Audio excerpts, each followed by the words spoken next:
Gohan's character progression all throughout Dragon Ball Z has got to be one of the most interesting. And the main reason for that is because Dragon Ball Z really isn't a series where characters have really high highs and really low lows. But Gohan's crescendo throughout the series is something that has always been really intriguing to me, and not only me, but Dragon Ball Z fans across the globe. So when Gohan has this huge drop off of his character, a lot of Dragon Ball Z fans found themselves very disappointed. So without further ado, people of all different types of ages, races, genders, and yes, even you other species out there watching this video, my name is Omega Pro, and let's talk about the character decline of Gohan. From Gohan's inception in the series, there has always been this hidden potential within him. Being the strongest character's son would leave a heavy burden for any character to carry, but from the very beginning, we know that this is a burden Gohan can very much carry. Let's look at the very first villain in Dragon Ball Z, Raditz. Now this was an enemy that Goku and Piccolo combined could barely defeat. Both of these characters are known as the strongest in the series at this point. When driven to a point of rage, Gohan is able to rise up and actually cause enough damage to Raditz to allow the tides of the battle to turn into Goku and Piccolo's favor. He was a mere child, dealing enough damage to a foe that the experienced fighters had trouble against. Now, of course, this doesn't mean that Gohan is stronger than both Goku nor Piccolo, nor does it mean that he can tap into this power at any given moment, but this planted the seed in our heads that there's something special about this kid, that this kid can be something very, very strong. Now, the badass of Gohan would be put aside for a little bit during Vegeta and Nappa's invasion, and then subsequently the entire Frieza arc. During these times, Gohan would still train further and push himself to the limits. He would even throw himself into losing battles against characters like Recoome, and even launching an all-out assault against Frieza. In between all of the action, Gohan would also work extremely hard to maintain his great grades in school. Anyway, Gohan would still remain relatively silent while Goku stole the show. However, this all changed in the Cell Saga. With the impending threat of Cell and his twisted version of the martial arts world tournament, the Cell Games, the Z Warriors needed a lot of time to face and prepare for this fierce enemy. Luckily on Kami's lookout, there is the hyperbolic time chamber, where Goku would take Gohan so that they may train in an efficient manner. It's here that in his last drop of energy, at the last whim, Gohan achieves a form even more powerful than the almighty Super Saiyan. Now fast forward to his fight with Cell. This wasn't a fight Gohan was particularly excited about, so that hesitation caused Cell to utterly trounce him.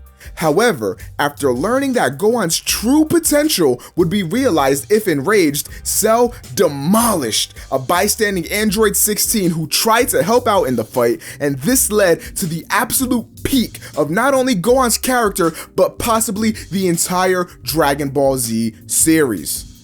While Cell summoned the Cell Jr. monsters to fight the other Z fighters, Gohan was stuck, frozen, watching his friends get beaten beyond belief. And it's at this moment where Android 16 delivers one of the most powerful speeches about using his strength and not being afraid of himself so that way he can stop Cell and save Earth. Gohan, fully enraged and fully powered, just flat out embarrasses Cell.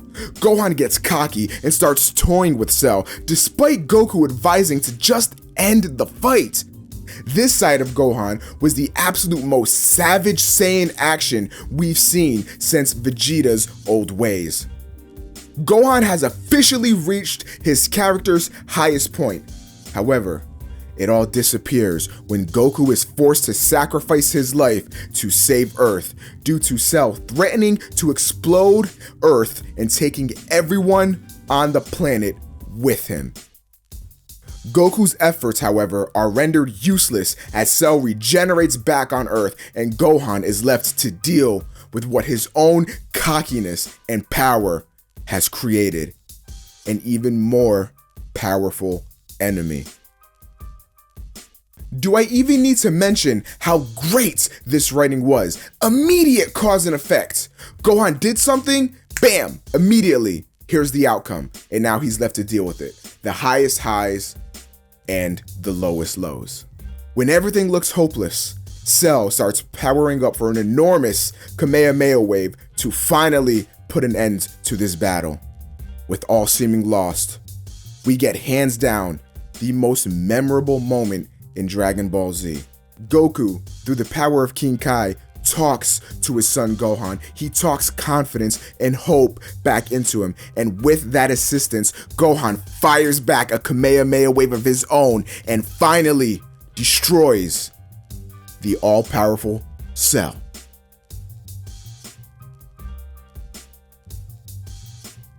What a beautiful moment. Not only was this the absolute height of Gohan's character, but it also showed that yes, somebody other than Goku can save the day. Somebody other than Goku can defeat the big bad guy.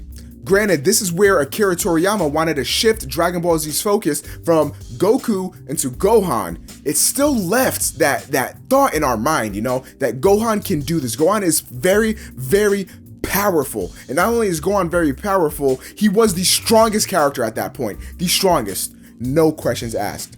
And what he ended up turning into was just disappointing.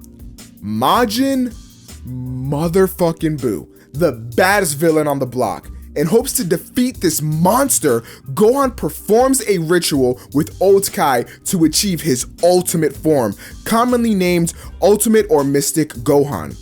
When he finally achieves his form, he goes off to fight Super Buu, who has at this point absorbed Gotenks. Now, Gohan wasn't a complete pushover. He did manage to actually fight Buu for a short while. However, I expected a straight up smackdown when he achieved his mystic form. I expected Buu to just get obliterated. I expected Cell Part 2. I expected Gohan to come back with fierce energy and fierce power and destroy Buu. However, it got to a certain point where then Super Buu says, Gohan, I was holding back, and then obliterates him. Just like it was nothing. What was the point? What was the point of having Gohan go through that transformation? What was the point of having him go through the ultimate and mystic transformation to just have it lead to nothing? Why would you power up a character to that level, make him seem like he's gonna be more powerful than he ever was before, and then just get beat? And in this very saga, in this very Buu Saga, Vegeta says that Gohan is weaker than he was when he fought Cell. So adult Gohan has somehow managed to become even weaker than he was when he was a teenager. And I get it, okay? Earth is peaceful. There's no reason to fight, but that doesn't mean you can make the character such a disappointment. A lot of people like to say, well, Gohan never really liked fighting, and Gohan always wanted to be a scholar. And yes, you have a very valid point with that. That is true. But let's take a look back to Gohan's original character. He never wanted to be a bitch. He always wanted to help out in any way he can. And granted, he still does want to help out in this saga, but he's allowed himself to dig himself into a rut that he just cannot crawl out of. He's just simply not strong enough anymore. He was always willing to put his life on the line for himself, for his friends, for his planet, and he never wanted to be weak. But in the Buu Saga, that is exactly what it comes down to. Now, the reason I get so heated about this topic is because Dragon Ball Z within itself is a series that's a great anime and a monumental anime, but it is one that does not have too much character development. That is pretty scarce amongst the Dragon Ball Z anime. Outside of characters like Vegeta and Piccolo, there isn't much character development or character transformation in the series. So when we got Gohan, who we literally grew up with, we got to see him go from a kid to a teen to an adult, and each time he was getting older, he was getting stronger. From a kid with that hidden potential to unleashing that potential on Cell, to eventually going to Ultimate and Mystic Gohan, something that's supposed to be extremely powerful, and then he gets trounced by Buu.